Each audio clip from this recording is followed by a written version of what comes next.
Hayotli teatr va biz undagi aktyorlarimiz. Keling, nima u Samatsenko? Uni qanaqa ko'tarish mumkin? Qiz bolalar ayniqsa dadalarga bog'liq.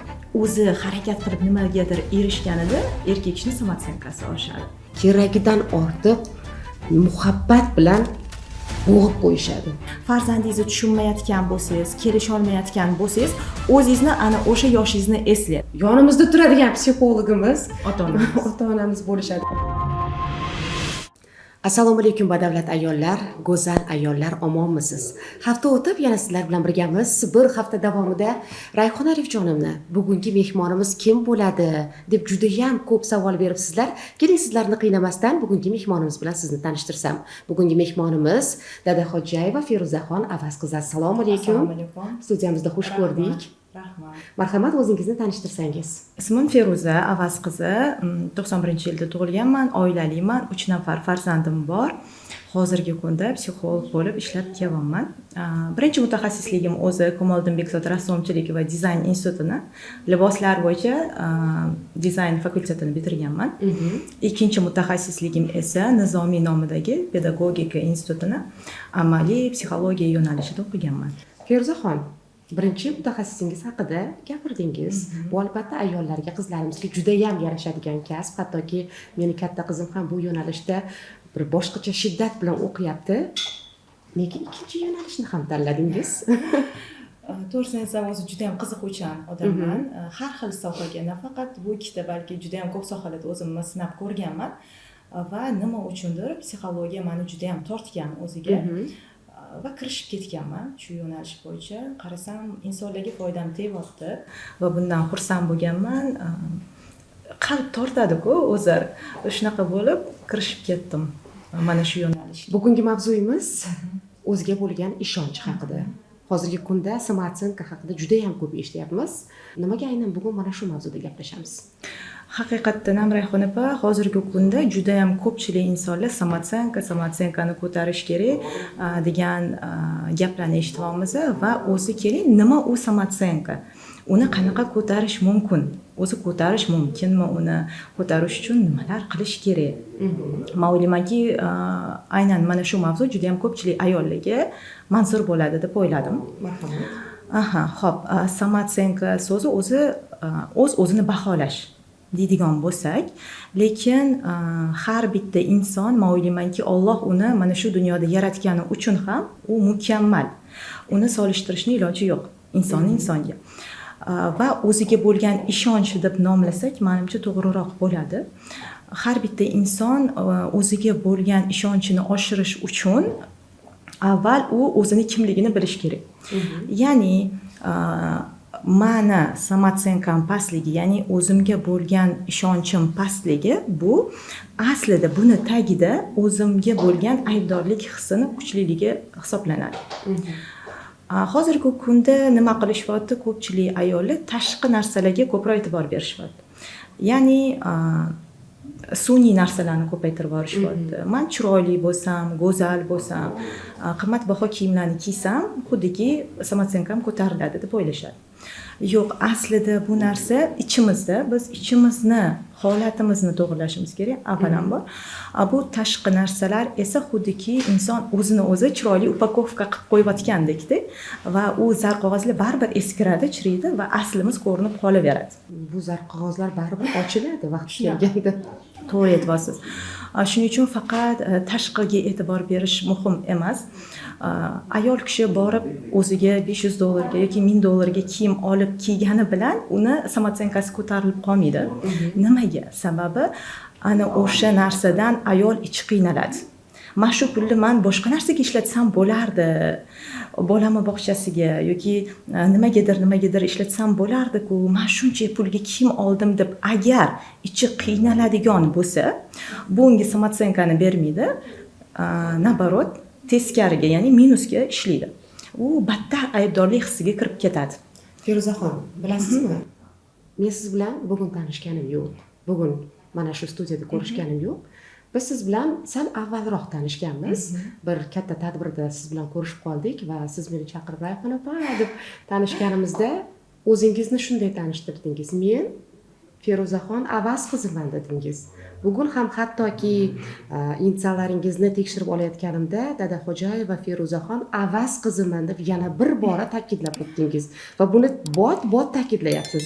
Bilasizmi, shunaqangi boshqacha bir g'urur bilan otangizni nomini aytyapsizki, bu tahsinga loyiq. Lekin men sizni otangizni ham taniyman. Otangiz mashhur o'sha O'zbegim ot zavodini rahbarlaridan hisoblanadilar va ular bilan suhbatlashganimda ham meni farzandlarim ko'p, o'g'illarim bor, lekin menga haqiqiy barakani, haqiqiy baxtni olib kelgan bu meni qizlarim deb rosa ko'p aytdilarda.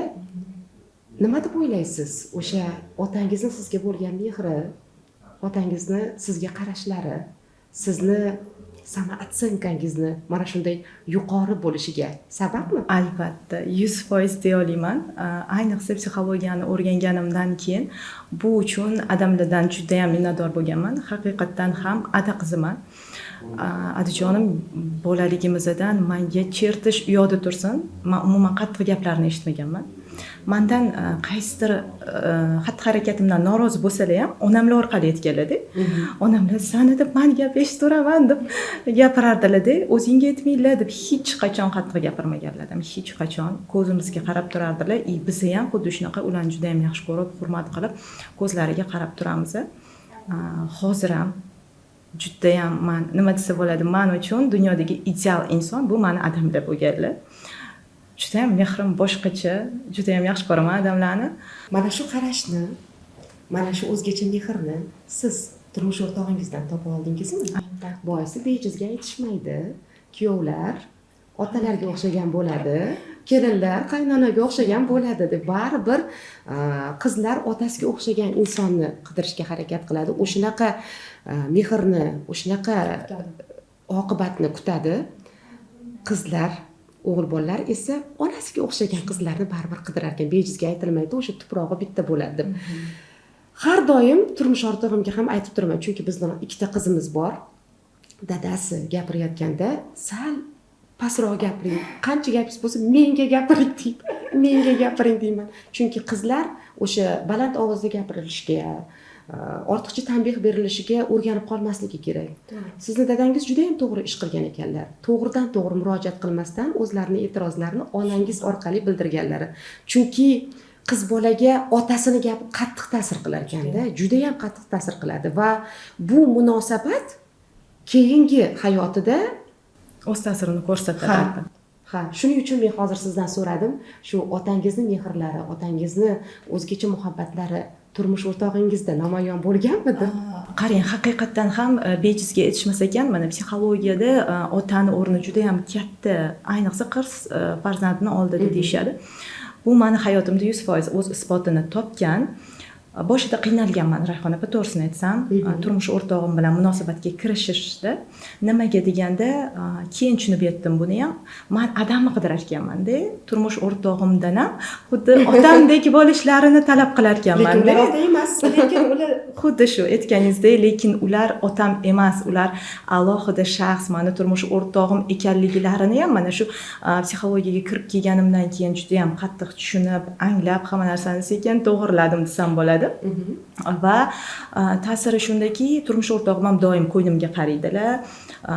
Qo'llaridan kelgancha aytganimni qilishga, xohishlarimni bajarishga harakat qiladilar. Meni doim qo'llab-quvvatlaydilar. Mana shu ishimda ham, karyeramda ham. Turmushga chiqqan joyim ham katta xonadon, qaynotamlar ham katta insonlar, ko'pchiligimiz yerda ham 4-kelinman, oxirgi kelinman, 5 ta farzand. Kenja kelinman, keldi ketdi uyimizga. Qaynona 3 ta farzandim bor. Mana shu holatda ham turmush o'rtog'im meni qo'llab-quvvatladilar va ishlashimga, karyera qilishimga ancha yordam berdilar. Ularning yordamlari bilan yuribman desa bo'ladi.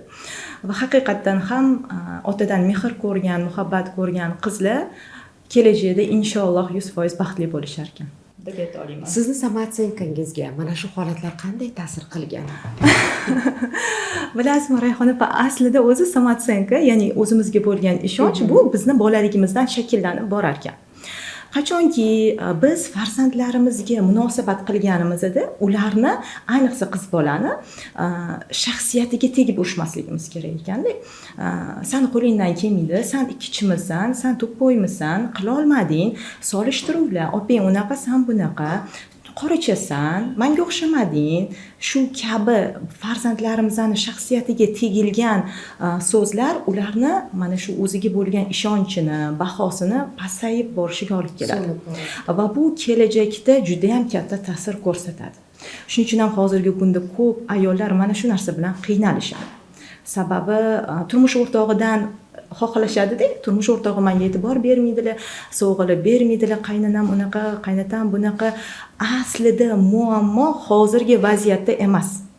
Aslida allaqachonlar shakllanib kelgan bu yillar davomida va bizni kelajak hayotimizga 100% ta'sirini ko'rsatadi.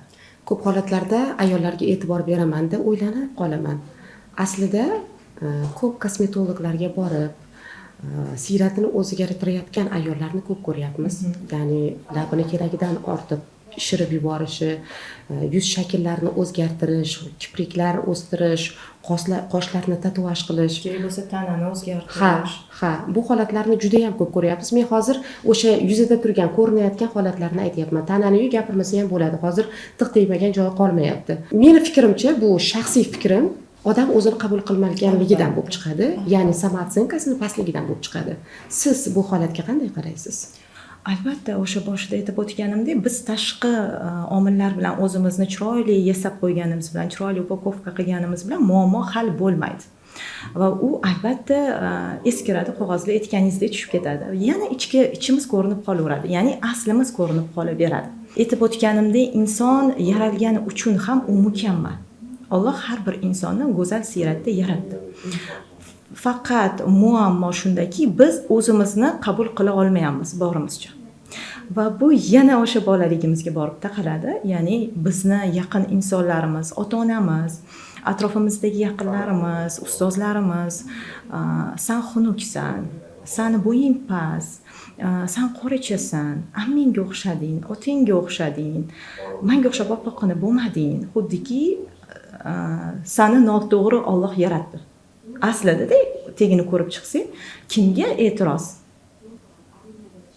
Unga e'tiroz, o'zingga e'tiroz. Aslida o'sha sani farzanding-ku, ota-onalar hamda. Mana shuni oqibatida farzandlarimiz o'ziga bo'lgan ishonchi past bo'lib, tushkunlikka tushib, katta bo'lganda ham o'zini qidirish bilan ovora.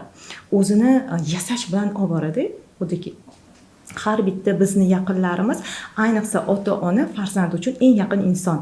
Rayhona tug'ilganda faqat otamiz va onamizni ko'ramiz-ku birinchi. Ular xuddiki farzandlarning farishtalari hisobida va bola kimga ishonadi?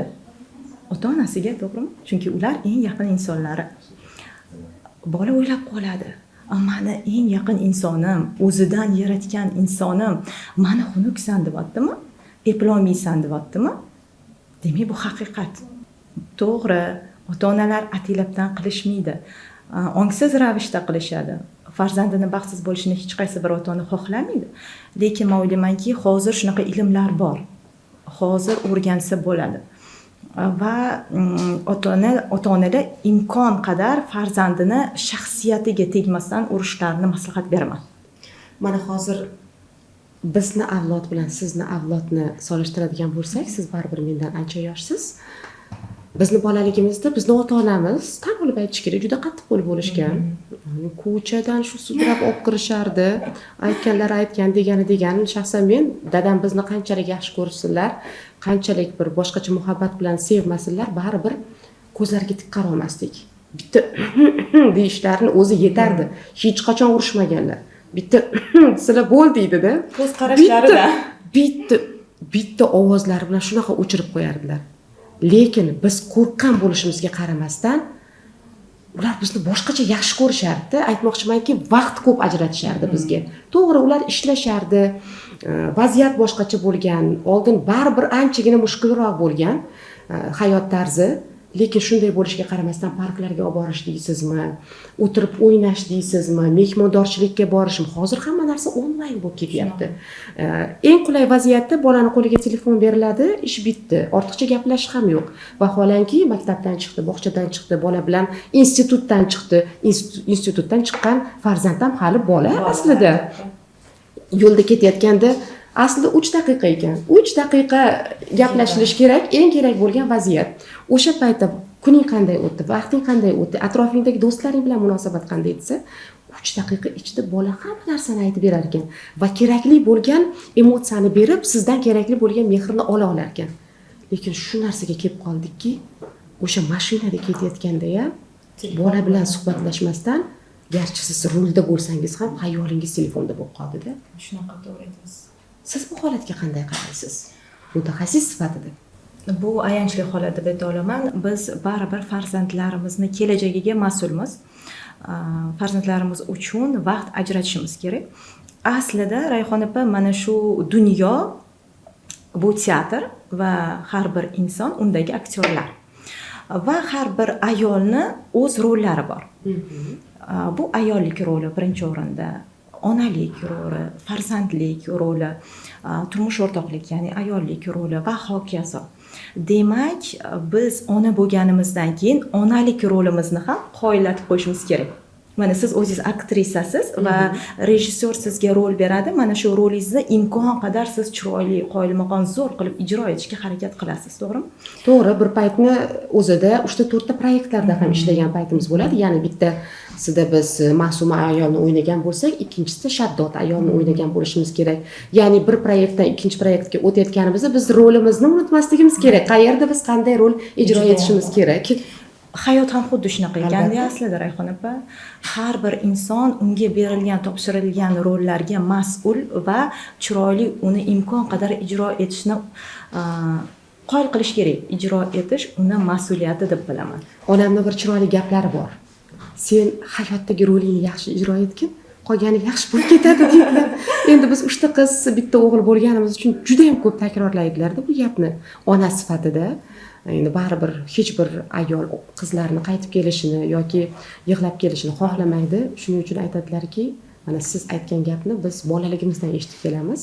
Garchi biz san'atkorlar oilasidan bo'lsak-da, otam o'zlari rahmatli rejissyor bo'lishlariga qaramasdan har doim ta'kidlar etardilar. Ta'kidlab aytardilar, hayot bu teatr va biz undagi aktyorlarmiz va biz bu vazifalarimizni, o'z rolimizni qoyil maqom qilib ijro etishimiz kerak. Siz yuqorida aytgandek, uyda onalik va ayollik vazifasi, ishxonada rahbarlik vazifasi, har yerda o'zimizning vazifamiz bor. Lekin ayrim paytlarda biz mana shu vazifalarimizni, rollarimizni go'yoki adashtirib qo'yayotgandek, esimizdan chiqarib unutib qo'yayotgandek. Shunday paytlar bo'ladiki, ayrim ayollar bor, uyga kelganda rahbarligi tashlab kelmasdan uyga kelib turmush o'rtog'iga bu rahbarligini o'tkazishi mumkin. Bu erkak kishiga ma'qul kelmasligi mumkin yoki farzandlariga rahbarlikni o'tkazishi mumkin. Farzandlar u narsani hattoki tushunmaydi ham.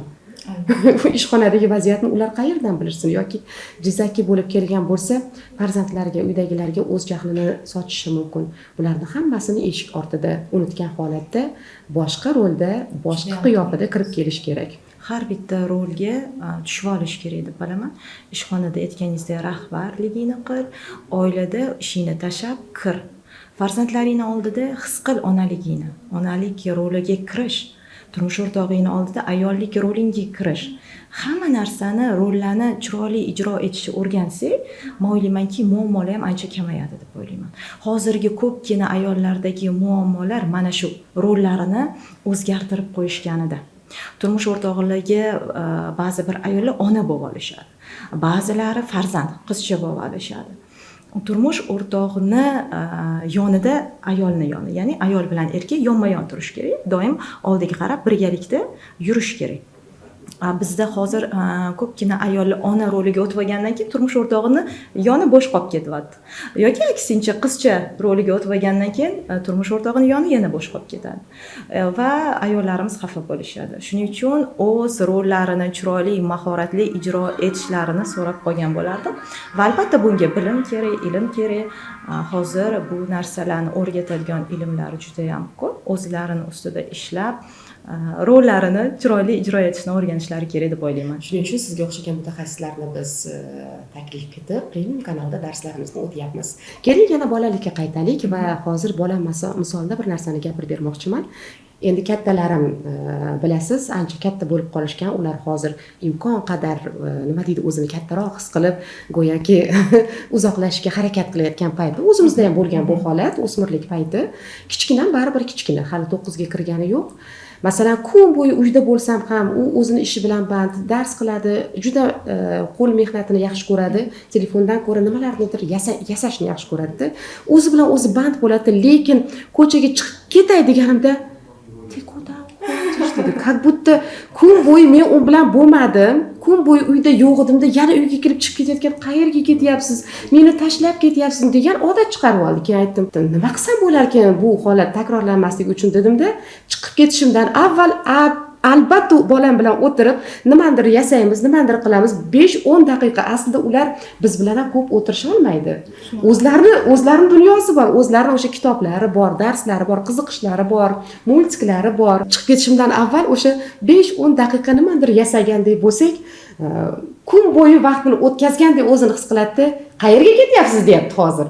Ish ketsam, yaxshi borib keling, nechida kelasiz deydi, lekin so'raydi, nechida qaytishim. Shunchada kelaman desam, o'sha paytda qo'ng'iroq bo'ladi agar kirib kelmasam. Kutib o'tirishadi. Men kutib o'tiribman deydi. Shunday ekan, farzandlarga baribir ozmi, ko'pmi vaqtida mehr berishimiz kerak deb o'ylayman. Albatta, juda ham to'g'ri aytyapsiz. Qancha e'tibor, mehr bersak farzandlarimizga, ular shunchalik o'ziga ishonchi baland bo'lib, baribir mehrda, e'tiborda o'sgan farzandlar boshqacha bo'ladi-da, bilinadi-da. Har bitta ota-ona xohlagan bo'lardim, mana shu farzandini kelajagi uchun, kelajakda baxtli, chiroyli hayotda yashashi uchun, boy badavlat bo'lishi uchun, yaxshi daromad qilishi uchun bor mehr e'tiborini ayamasliklarini. Kuni bo'yi birga o'tirish shart emas, siz aytganingizdek. Muhimi farzandlar his qiladi-da, baribir. Onani his qilishadi ular. Mana shu narsani ichidan haqiqatdan ham 10 daqiqa ajrat farzandingga. Mana shu 10 daqiqa bolam uchun. Telefoningni o'sha paytda yig'ishtirib qo'y. Hamma ishingni tasha o'sha payt, mana shu 10 daqiqani farzandingga bag'ishla. Tamom. Mana shuni o'zi ham yetadi. To'g'ri aytasiz. Yaqinda bir narsani o'qib qoldim. Endi 9 ga kirayotgan bo'lsa ham baribir uyimizni kenjasida kichkintoy biz uchun katta bo'lib qolgan bo'lsa ham hamma endi qarindoshlar katta bo'lib qoldi. Katta bo'lgani bilan biz uchun kichkina deymiz. Kechqurun uxlayotganda yo dadasi yo men bilan uxlash kerak. Ya'ni uxlatishimiz kerak xonasida, keyin chiqib ketamiz. Oldida o'tirib turishimiz kerak. Uxlaguncha uni maqtab, silab, siypab, ertaga yaxshi kun bo'ladi deb. Endi o'zingizga ma'lum, tadbirlarda ishtirok etganim uchun kech kelaman. Kech kelgunimcha kutib o'tiradi. Bar kelganingizdan keyin makiyajingizni yuvishingiz kerak, kiyimlaringizni almashtirish kerak, hamma narsani joy-joyiga qo'yish kerak. O'sha paytda aynan o'sha ishdan kelgan paytimda siz bugun uxlata qoling, siz bugun uxlata qoling deb turmush o'rtog'imga aytardim-da. Keyin yaqinda bir narsani o'qib qoldim. Bolani oldida biz talashishimiz kerak ekan. Men bugun uxlataman desak, bolani o'sha o'ziga bo'lgan ishonchi yanada oshar ekanda. Men aytdim, dadasi dedim. Endi dedim, rol o'ynaymiz. Men desam, bo'pti, oxiri men uxlataman dedim. Ha dedim, bilasiz dedim, birinchidan juda yaxshi ko'radi dadasini. Erta tongdan ham kelib eshikni taqillatadi, mumkinmi deydi. Ha desak, kirib turib kiraverishda men birinchi yo'q, mendan o'tib dadasini oldiga keladi-da. Baribir qiz bola dadasini oldiga kelib, birinchi dadasini o'padi, keyin meni yuzimdan o'padi-da. Aytmoqchimanki, juda bir qiz bolalar ayniqsa dadalarga bog'liq. Shunaqa. Hozir o'zim yoshligim esimga tushib ketdi. Men ham xuddi shunaqa edim. Adam kelishlari bilan yugurib borib achomlardim. Achomlashib turardik, ertalab ham achomlashib xayrlashardik. Bu odat bor haqiqatdan ham, onamlar ham aytadilar. Ading san oldilariga olib kirib olardilar. Quchoqlab yotardilar. Ading uxlab qolganlardan keyin sekin tushib xonangga kirib ketarding deyiladi. Haqiqatdan ham baribir otalarning muhabbati bu kelajakda 100% o'z ta'sirini ko'rsatar ekan. Feruzaxon, mana siz hayotda mehr va muhabbat ko'rgan insonsiz. Lekin shunday vaziyatlar bo'ladiki, haddan ortiq, keragidan ortiq muhabbat bilan bo'g'ib qo'yishadi. Bu qanchalik to'g'ri? Bilasizmi, haddan ziyod mehr muhabbatni tagida ham aslida manfaatlar, qandaydir manfaatlar yotgan bo'lishi mumkin. Balki mana shu ota-onani bundan oldingi farzandlari nobud bo'lgan bo'lishi mumkin. Yoki o'zlarini bolalikda qandaydir shunday qo'rquvlari, travmalari bo'lgan bo'lishi mumkin. Yo'qotishdan qo'rquv. Har xil, lekin siz aytganingizdek, bu ham minusga ishlaydi. Haddan ziyod bolani hamma narsadan himoya qilish, paypaslash, hamma narsani masanga deb qilib berish, tayyor qilib berish, bu bola harakatdan to'xtab qoladi.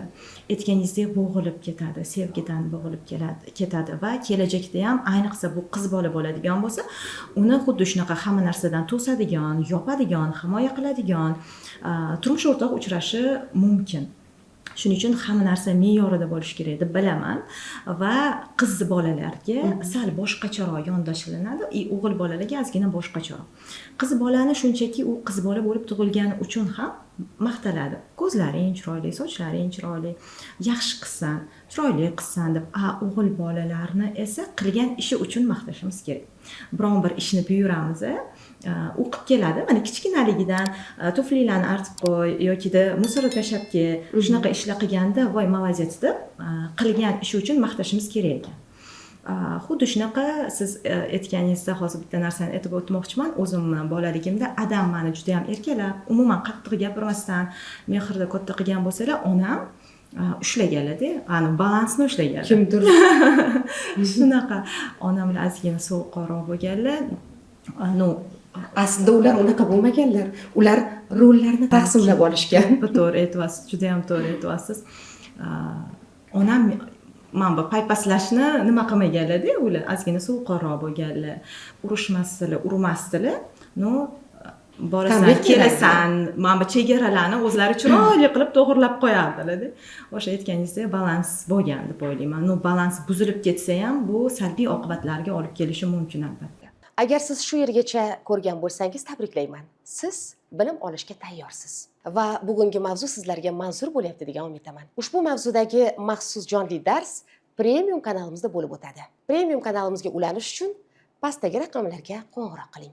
O'zi aytishadi-ku, qizlarga mehrni ota berib turib, ona sal baribir nima deydi, dakki berib turish kerak, qaysidir minuslarni aytib turish kerak, lekin o'g'il bolada esa ona mehr berib, ota qattiqroq turadi-da. Keyin yana bir gap bor. Juda bizni oilamiz bu anaqaga nima deydi, qonun qoidaga rioya qiladi. Qizlarni ko'proq siylab, o'sha mablag' tomondan ham, ma'naviy, moddiy tomondan ham qo'llab-quvvatlaymizda. O'g'il bolalarga esa biroz bir nima deydi, erkinlik beramiz. Ya'ni pulini kamroq beramiz, o'zi ishlab topsin, o'zi harakat qilsin, mas'uliyatni his qilsin. Mas'uliyatni his qilsin deb. Ko'pchilik savol berganda, nega endi bitta o'g'lingizni baribir Rossiya yaqin bo'lishiga qaramasdan chet elga chiqarib yubordingiz deganda, to'g'ri, Toshkentda 5 ta institutga kirgan. Hozir bu yerda o'qib yurganda baribir ota-onasiga baribir ishonardi. U yerda hech kimi yo'q, o'ziga o'zi tayanadi, o'zi harakat qiladi, qayerdadir sinab ko'radi, biznes sohasini o'rganishga harakat qiladi, tejashni o'rganadi. Baribir xohlaymizmi, yo'qmi, ertaga uylanadi. Yana bitta oilani boshi bo'ladi, vakili bo'ladi. O'sha paytda o'zi mana shu tejamkorlikni, qayerdadir pulni to'g'ri sarflashni o'rganish uchun uzoqroqda va biroz qiyinchilik ko'rgani yaxshiroq. Mustaqil bo'lish. Mustaqil bo'lish uchun va o'ziga bo'lgan ishonchi ham oshadi-da. Albatta. O'sha yerda yurganida.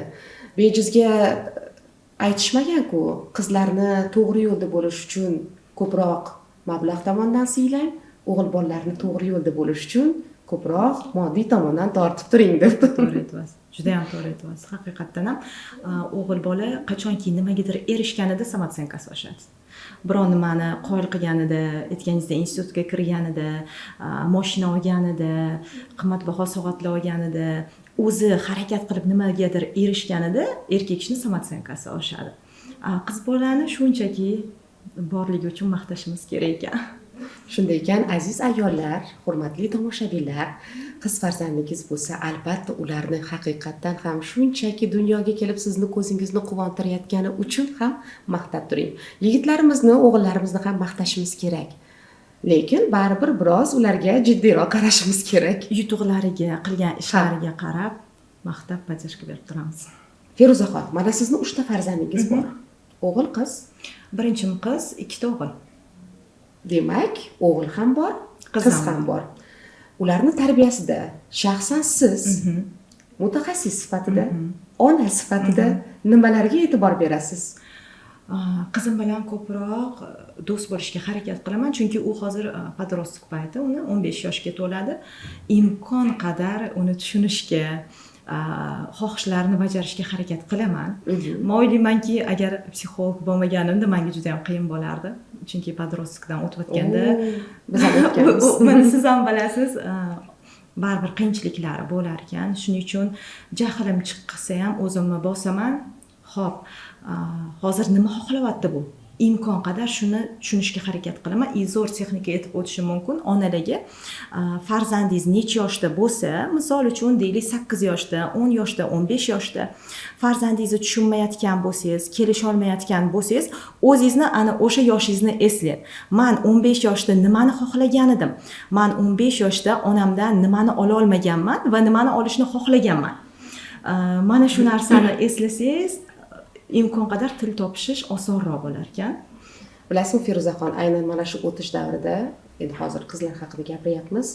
Men nimani xohlayapti qizim degan savolga javob topa olmaganman.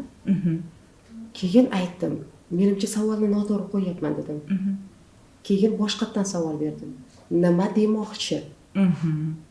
degan savolni berganimdan keyin savolga javob topildi.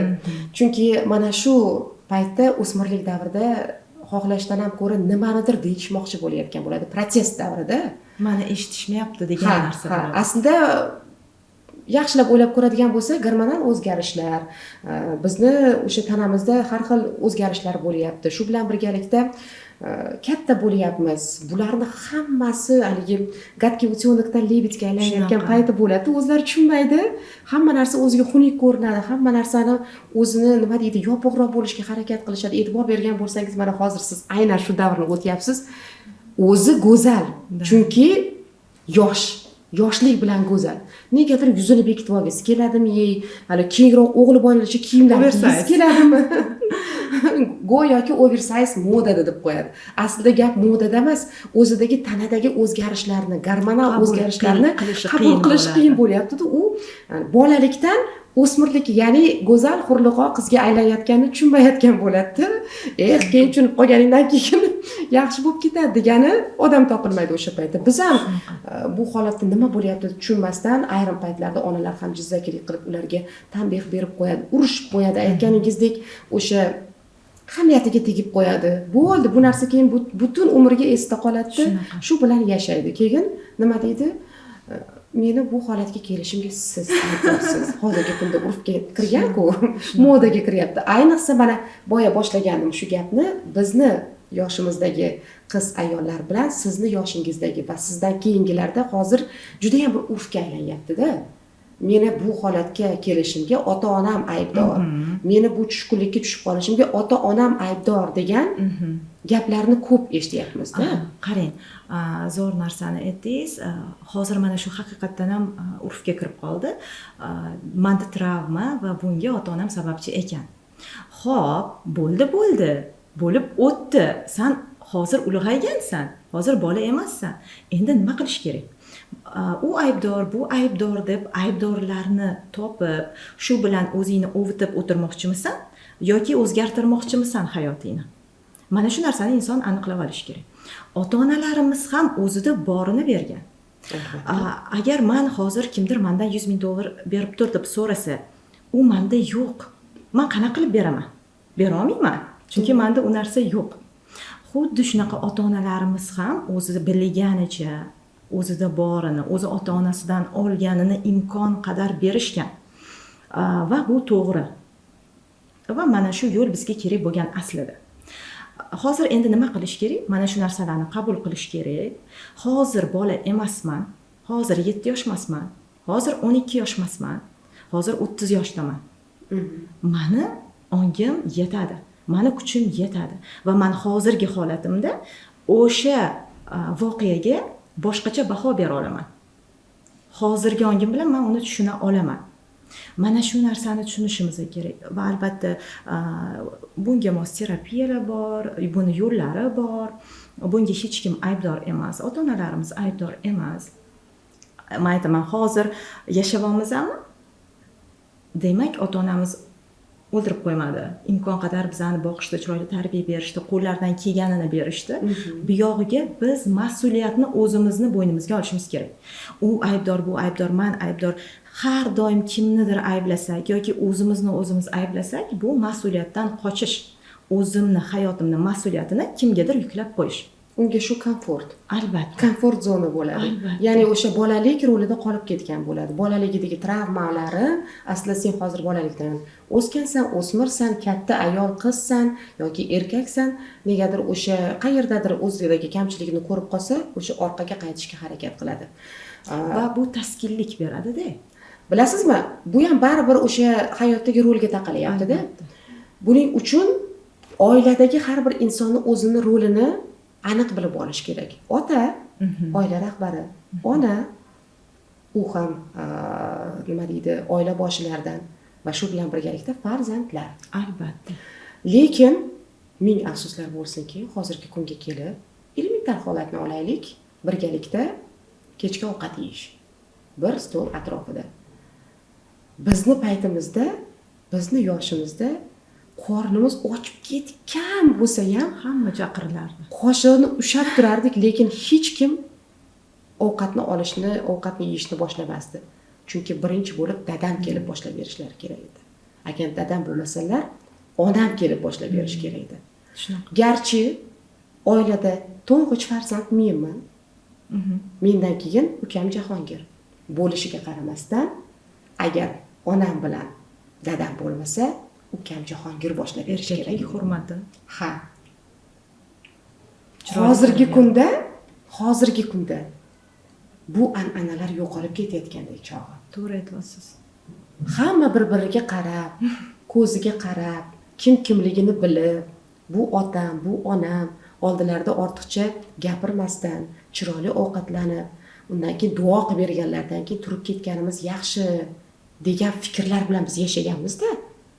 Hozir ovqat yeb bo'lib, telefonni olib duosini ham olmasdan chiqib ketadiganlar bor-da. To'g'ri aytyapsiz. Menimcha o'zimizni shu chiroyli urf-odatlarimizga, o'zimizni go'zal milliy o'zbeklarga to'g'ri keladigan odatlarimizga befarq bo'lib qolyapmiz va hayotda qoqilishlar ko'p bo'lyapti keyin. Fikrimga qo'shilasizmi? Albatta, qo'shilaman fikringizga. Mana shu bekorga boshlamadingiz, otani roli, onani roli. Bu haqiqatdan ham kimligini bilmay qolyapti-da, oilada ham farzandlar otaga nisbatan qanaqa munosabatda bo'lish kerak, ota farzandlarga qanaqa munosabatda bo'lish kerak. Xuddi shunaqa onalar farzandi bilan farzand onaga aralashishga haqqi bormi, shaxsiy hayotiga aralashishga haqqi bormi, yo'qmi? Mana shu tartib buzilib ketyapti. Mana hozir samootsyenka haqida gapiryapmiz. Bugungi mavzu o'ziga bo'lgan ishonch, samootsyenka haqida. Hozirgi kunda internet tarmoqlari juda ham rivojlangan. Instagram, Facebook, Telegram, WhatsApp va hokazo. Ko'p holatlarda yangi oilalar, chiroyli oilalar aynan mana shu internet tarmog'i uchun haligi gapiga to'g'ri kelmasdan buzilib ketayotgan holatlarni ko'ryapmiz. Keling meni o'zimni misol qilib olaylik. Men Rayhon Ulasenova, teatr va kino aktrisasi, boshlovchi, san'at olamining vakiliman. Menga Instagram sahifasidan juda ham ko'p insonlar yozishadi. Lekin bizning uyimizda bitta qoida bor. Turmush o'rtog'im tomonidan qo'yilgan qoida. Har qanday vaziyatda kim bo'lishidan qat'iy nazar yozilgan o'sha direktdan yozilgan savollarga, murojaatga men javob bera olmayman. Chunki ruxsati yo'q. To'g'ri, aslida men bu kanal orqali, WhatsApp orqalimi yoki o'sha direct orqalimi javob berish imkoniyatiga egaman. Chunki menga san'atkor sifatida murojaat qilyapti. Lekin bir kun turmush o'rtog'im tushuntirdi, Rayhon. U ayol kishining ismi yozilgan bo'lishi mumkin nikida, lekin u erkak kishi bo'lishi ham mumkin-ku. Sen u bilan gaplashishing mumkin, aloqaga kirishing mumkin. Bu menga ham xush yoqmaydi va sen bilan suhbat qilayotgan inson ham bu ayol juda bir boshqacha tarbiya ko'rgan ekan. ya'ni o'ziga bo'lgan ishonchi yo'q ekanki shu darajada pastga tushibdi degan gap bo'ladi dedilar. O'ylab qoldim.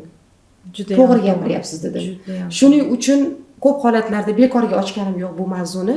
Ko'p holatlarda o'sha Instagram sahifasida yozishganda, murojaat qilishganda xafa bo'lishadi-da, javob bermaysiz.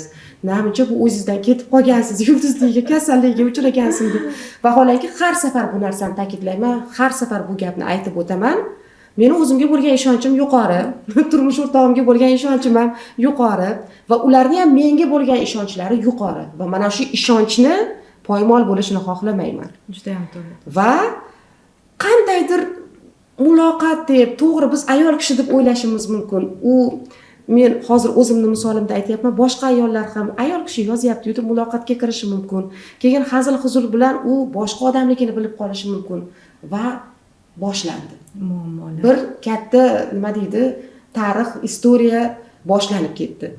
Menimcha bu muammolarni bo'lmasligi uchun shu uyda qo'yilgan qoidalarga rioya qilib, har bir inson ayol ayolligini, erkak erkakligini unutmagan holda, ota otaligini, ona onaligini, farzandlar farzand ekanligini, ularni ham o'zini vazifasi borligini bot-bot ta'kidlab turishimiz kerak va takrorlab turishimiz kerak. Albatta, zo'r narsani aytdingiz Rayhon opa. O'ziga bo'lgan bahosi baland ayollar, qizlar, otasini mehriga to'ygan, sevgiga to'ygan qizlar boshqa erkaklarni e'tiboriga muhtoj bo'lishmaydi. Xuddi shunaqa samotsenkasi baland qizlar, baland ayollar direktdan kimdir yozsa yoki hayotda ham to'rtta gul berib, podarkalar berib, chiroyli gaplarga aldanib ketib qolishmaydi-da. Ular o'zini qadrini biladi, ular o'ziga ishonadi, o'ziga mos insonini biladi va bunaqa muammolarga o'ralashmaydi deb bilaman. O'ziga ishonchi baland insonlar har doim atrofidagi insonlarning obro'sini ham muhofaza qiladi-da, unaqa ayollar, bunaqa qizlar. Shuning uchun ham ayollarga, ya'ni qiz bolalarga ota ko'proq mehr, sevgi berish kerak. Yana va yana shu nimani aytib o'taman. Ayollarga, qizlarga doimo erkaklarni, otalarni, turmush o'rtoqlarini mehr muhabbatiga to'yib yurishligi kerak. Bizni uyimizni, bizni oilamizni katta psixologi bor. Juda katta psixolog, qimmat psixologlar. Erta tongdan assalomu alaykum meni bolajonlarim, omonmisiz? Kayfiyatingiz yaxshimi? Hammangizga yaxshi kun tilayman. Biling, siz dunyodagi eng yaxshi farzandsizlar deb onam Telegram kanalimizda boshlaydilar. Hozir o'ylashingiz mumkin, o'zlari katta farzandlari bor, yaqinda qudali bo'ladigan, nevarali bo'ladigan bo'lib turibdilar. Rostdan hamda deyish mumkin hozir. Ko'pchilikda savol tug'ilishi mumkin, lekin biz katta bo'lishimizga qaramasdan biz baribir farzandlarimiz ota-onamiz uchun va onamizni har safar bizga bo'lgan ishonchlari bizni nima deydi, o'zimizga bo'lgan ishonchimizni yanada yuqori ko'taradi-da. Va men o'ylaymanki, hozir hamma oilani o'zini Telegram kanalchasi bor-da, oilaviy kanalchasi. Va mana shu kanalda onalar, otalar farzandlarini qo'llab-quvvatlab tursa yoki aka-ukalar o'rtasida qandaydir muzokara bo'lib qolsa yoki qaysidir farzandni biroz ishi yurishmayotgan bo'lsa, butun bir oila bilan, uddalaysiz, oldingizda biz turibmiz desa, gapini o'zi yetarlik aslida. Hech narsa qilib bermasa hamchi, birgamiz desa bo'ldi. O'zi tog'larni tolqon qilib tashlaydi-da. Aslida qarang, bittagina shirin so'z, chiroyli gap, men sizlarga ishonaman degan onamning gaplarini bizni hanuz mana shunday tetik va o'zimizga ishonch bilan yurishimizga dalda berib turadi-da. Chunki ota-ona bizni boshida aytib o'tgandek farishtalarimiz, biz ular nima desa shunga ishonamiz. Sen zo'rsan, sen qila olasan, yaxshi ham borsan deysa, bu bizga juda ham katta kuch. Ota-ona bizni orqamizda turadi, ular bizani tog'larimizda, farzandlarimiz oldimizda. Shuning uchun biz ulardan olamiz, o'zimiznikini qo'shamiz, farzandlarimizga uzatib yuboramiz. O'shaning uchun aytganingizdek, ota-onani qo'llab-quvvatlashi bu juda ham muhim. Haqiqatan ham. Ota-onalarga shu fursatdan foydalanib aytib o'tardim. Mana shu narsani his qiling. Siz farzandlaringiz uchun tog'siz va buni mas'uliyatini biling deb qo'ygan bo'lardim. O'zingizni hayotingizni, sizni ota-onangiz mana shunday, endi har xil vaziyat bo'lishi mumkin-ku. Aytganingizdek, avvalida turmush o'rtog'ingiz bilan xohlaysizmi yo'qmi, eng chiroyli sevishib turmush qurgan insonlar ham boshida haligi bir-biri bilan muammolar juda bo'ladi. Bu odatiy holat. Hattoki aytaylik, odamni organizmida buyragi olib tashlangan bo'lsa, boshqa insonni buyragini qo'yilgan bo'lsa ham organizm isitma beradi. Qabul qilgisi kelmaydi, chiqarib yuborgisi keladi. Inородное тело deydi. Shunga o'xshab siz ham baribir boshqa oiladan kelganingiz uchun boshqa qoidalar, boshqa munosabat, xohlaysizmi yo'qmi uni qabul qilib bir-biringizga ko'nikungizcha vaqt ketadi. Mana shunday paytlarda elementar holatni hozir gapiryapmiz. Ota-onangiz sizga dalda bo'lib, qo'llab-quvvatlab turgan paytlar bo'lganmi? Bilasizmi Rayhon opa, mana shunaqa vaziyatda ham, qiyin vaziyatda ham men birinchi bo'lib adam oldilariga borganman. Onamni ko'proq himoya qilaman, qanaqasidir ma'noda xafa bo'lmasinlar, hozir men muammoyimni aytsam xafa bo'ladilar. Ayol kishi baribir emotsiyaga berilib ketadi-ku. O'shaning uchun adam oldilariga borib, "Ada, menda shunaqa, xullas-kelam shunaqa qilmoqchiman." O'sha yerda ham men yana bir bor qoyil qo'yganman adamga, juda ham aqlli insonliklariga. "Xo'p" deganlar, menga to'siq ham qo'ymaganlar. "Yo'q, noto'g'ri qilyapsan. Yo'q, ajrashmaysan, bir nimalar" demaganlar-da, meni urishib qaytarmaganlar. "Xo'p" deganlar. "Xo'p. Sen nima desang shu" deganlar. "Yo'q, bu sen hayoting" deganlar. "Faqat qara" deganlar. "Men bu yo'lga borsang, men bu narsalar seni kelajakda kutib turibdi. Bu yo'lni tanlasang, mana bo'lishi mumkin. Nima deysan? Qaysi biri yaxshi?" Tanlov imkoniyati. Tanlov berganlar. "Men har ikki yo'lni tanlasang ham oldingdaman. Seni qo'llab-quvvatlayman." Lekin ikkita emotsional inson, ya'ni ona bilan ayol uchrashganda bormi? Ha, juda ham to'g'ri aytasiz. Ish pishirib qo'yardinglar, yaxshi tomonga emas. Shunaqa aqlli gap gapirganlar, o'shanda o'zim ham qoyil qo'yganman, tanlov berganlar. Yo'q ham demaganlar, xo'p ham demaganlar, har ikki yo'lni oqibatlarini menga ko'rsatib berganlar. "Tanlov saniki, men har ikki yo'lda ham seni qo'llab-quvvatlayman" deganlar. Shunda tushganman. Shunda o'zimga kelib qolganman. Aytaman, birinchi ustozim, psixologim o'zi adamlar debdi. Aslida xuddi shunday bejizga men ham onamga bunday ta'rifni berganim yo'q, chunki bizni eng katta haqiqiy yonimizda turadigan psixologimiz ota-onamiz bo'lishadi va eng chiroyli maslahatni ular berishadi.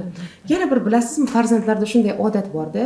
Masalan, aytaylik, men farzandimga mana bunday qilsang to'g'ri bo'ladi deb tursam, negadir quloq solishni xohlashmaydi, lekin ayni shu gapni siz hozir ayting, "Oyi, mana shunaqa qilsa to'g'ri bo'lar ekan" deydi. Yanachi so'zma-so'z aytib beradi. "Yo'g'i" deyman. Keyin bolajonim, quloq solishni o'rgangin. Shunchaki bunday menga qarab turib, bu yoqdan kirib, bu yoqdan chiqmasin, quloq solib uni analiz qilishni o'rgangin deb har safar gapirib o'taman. Analiz qilish uchun nima qilish kerak? Dadangiz to'g'ri yo'l tutganlar. Tanlov berish kerak. Bolalarga ham bilasizmi? Kasha yemayman desa, bo'ldi. Yemaysanmi? Bu guruchlisini yemaysan-a? Afsakaligini yeysanmi? Qaysi birini yeysan? Sen baribir yeydi shu kashani. Lekin tanlaydi. Shuning uchun bo'tqalarni pishirayotganda ham bolalarimga so'rardim. Qaysi birini yeysan? Chunki kashani yedirishim kerak. Qaysi birini yeysan? Guruchlisinimi? Suvni yormasdanmi yoki pishinichnisimi? Qaysi birini deb turib tanlab turib bunisini deydi. Lekin o'zini tanlovi. Shu orada bizni tanlov qilishga ham o'rgatishyapti-da. Shunchaki ko'nib ketishga emas. To'g'ri. Bolalarga quloq solish kerak. Hozir modaga juda ko'p e'tibor beramiz. Mana bunday kiyintirsak yaxshi, mana bunday zo'r. Hozirgi kunda kichkina qizimda boshlangan, keng narsalarni, yumshoq narsalarni, sport kiyimlarini yaxshi ko'radi. Vaholanki har doim tufilkalar kiygan, ko'ylakchalarda yurgan, hozir negadir bu yerini qichityapti, bir yog'ini tortyapti ekan, sochimni o'qilaman, bo'ldi deymiz. Tanlash huquqini berish kerak bolalarga. Hamma narsaga xo'p deyishga o'rgatish kerak emas. Ular ham o'zini fikrini bildira olish kerak. O'sha o'ziga bo'lgan ishonchi yuqori bo'lishi uchun men bu narsani xohlamayapman, buni kiymayman. Men mana buni kiygim kelyapti. Ular ham alohida bir shaxsligini tushunishimiz kerak. Biz o'zimizni qobig'imizda bizni xohishimiz bo'yicha ularni tarbiya qilmasdan, ularga ham quloq solaylik. Nima xohlayapsiz bolam? Bunisini? Kasb tanlashda ham. To'g'risini aytaman, katta qizim bilan kasb tanlayotganimizda juda ikkilandik va qiynaldik. Tan olib aytish kerak, ovozi juda ham chiroyli. Xonanda bo'laman dedi. Lekin san'atni noni qattiqligini biz bilamiz. O'zimiz shuni ichidamiz. Ikkita singlim, ukam, o'zim, kuyovlarim hammani juda qiyin. oson emas. Biz faqat o'sha aytgandek zarqog'ozni ko'ramiz, chiroyli sahnadagi ko'rinish, lekin uni ortidagi qiyinchiliklar, tanbehlar, bo'xtonlar, har xil gap so'zlar, bularni tomoshabin ko'rmaydi-da. Biz bilamiz ichida bo'lganligimiz uchun va dizaynerlik sohasi. Ikkalasini o'rtasida juda ikkilandi. Men albatta ikkinchisi, ya'ni dizaynerlik sohasini tanlashni xohladim, lekin o'ziga qo'yib berdim. Bolam dedim, buni tanlasang bu bo'ladi, buni tanlasang buni. Buni ham yaxshi tomonlari bor, buni ham yaxshi tomonlari bor. Plus va minuslarni ko'rsatdim. O'shanda ham baribir xonandalikda turdi. Keyin dedim Yevropani kezib chiqamiz dedim. Juda ham ko'p pakazlar bo'lyapti. Ya'ni o'zbekistonlik dizaynerlarimiz Yevropada, chet ellarda juda ko'p chiroyli pakazlar, Dubay, hamma joyda hamma ishimni yig'ishtirib qo'yib, o'zimni karyeramni chetga surib qo'yib, chunki hozir juda bir mas'uliyatli vazifada turibmiz-da, vaqtda turibmiz. Bu hozir tanlab o'sha yo'l bilan ketish kerak umrining oxirigacha-da. Balki oxirigacha emasdir, sizga o'xshab o'zgartirish imkoniyatiga ega. Bu uni tanlovi. Keyin Yevropani kezdik, hamma go'zal tomonlarini ko'rsatdim. Men imkon qadar mana shu kasbning chiroyli tomonlarini ko'rsatishga harakat qildim. Bolam kechir. O'zi ham biladi. Lekin xonandalik kasbini ham juda chiroyli taraflarini ko'rsatdim. Uni sahna ortini ham ko'rsatdim, mashaqqatlarni ham ko'rsatdim. Hamma narsasini ko'rgandan keyin Parijdan qaytayotganimizda, Milan hamma joyini kezib chiqib Parijdan qaytayotganimizda shunday samolyotga o'tiribdi. Qachon dizaynerlik yo'nalishida o'qishga boraman dedim. Xudoga shukr dedim. Men o'z vazifamizni uddaladik. Qizimiz dedim o'z kasbini tanladi. Chunki bu yo'nalishda ham tanlagan kasbni biz ota-ona o'laroq qo'llab-quvvatlar edik. To'g'ri, qanchalik bizga qiyin bo'lmasin, bu bizga xohlamagan kasbni tanlasa ham baribir qo'llab-quvvatlar edik. Lekin meni fikrimcha bizni oilamizdagi o'sha qonun-qoidaga ko'ra farzand o'zi qarorini berish kerak. Chunki qancha zo'r shifokor, lekin shifokorlik kasbini tashab aktyor bo'lib ketganini, xonanda bo'lib ketganini, biznes ledi bo'lib ketganini ko'ryapmiz-da. Necha yil mana shifokor bo'lish uchun yillar davomida o'qish kerak. Bizga o'xshab 4 yil magistratura bilan 6 yilda bitirilmaydi. Yillar davomida o'qishadi. 7 yil, 10 yil o'qishadi-da. Ishlashadi, ishlab turib tashab ketganlar qancha. Shuning uchun umri zoyi ketmasligi uchun shu bolalarga tanlov beraylik, quloq solaylik. Nima xohlayapsan? Nima kiyging kelyapti? Nima yeging kelyapti? Chunki hattoki shu yeyishga kelganda ham organizm talab qilgan narsani aytadi-da bola ham. To'g'ri, shirinlik borasida qandaydir biz korreksiya qilishimiz kerak. Uglevodni biz ham yaxshi ko'ramiz, lekin uni zararini bilamiz. Farzandlarga ham uni tushuntirishimiz kerak, lekin taom masalasida yo'q, mana buni yeysan, xohlamasam brokoli yemaydigan bola bor. Uni majburlab ham yedirib olmaysan, lekin brokoli yeydigan bola ham bor. Uni tarelkasidan tortib olmaysan, yeyman deb mana oxirigacha talpiladi. Shunga quloq solishni o'rganaylik. Menimcha o'shandagina bolalarimizni o'ziga bo'lgan ishonchi yuqori darajada bo'ladi. Juda ham to'g'ri aytdingiz. Har qanaqa tanlovni oqibatlarini ko'rsatib berishimiz kerak. O'ziga qo'yib berib, mana bu yo'lda oqibati mana bunaqa bo'ladi. Ko'pchilik ota-onalarning xatosi, men o'ylaymanki, buni qilma, mumkin emas deb to'sib qo'yamiz-da, nima uchun mumkin emasligini sababini tushuntirib bermaymiz. To'g'ri aytyapsiz. Shunday ekan, yana bir yechimga keldik. Demak, biz farzandlarimiz bilan imkon qadar ko'proq suhbatlashishimiz kerak. Nimalarni xohlayapti, nimalarga qiziqyapti, hayotdagi umidlari nimadan, qarashlari, ularni hammasini o'rganib, undan keyin tanlov masalasida o'zimizni maslahatimizni bera olamiz.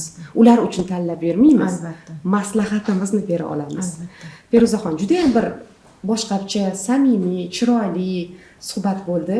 Sizni ko'rib studiyamizda juda ham xursand bo'ldim. Rahmat. Umid qilaman, bizni premium kanalimizdagi qiz ayollarimizga sizni darsliklaringiz manfaatli bo'ladi. Inshaalloh. Mana maslahatingiz uchun rahmat. Siz bilan yaxshi kunda ko'rishguncha omon bo'ling deyman. Sog' bo'ling, sizga ham rahmat. Salomat bo'ling.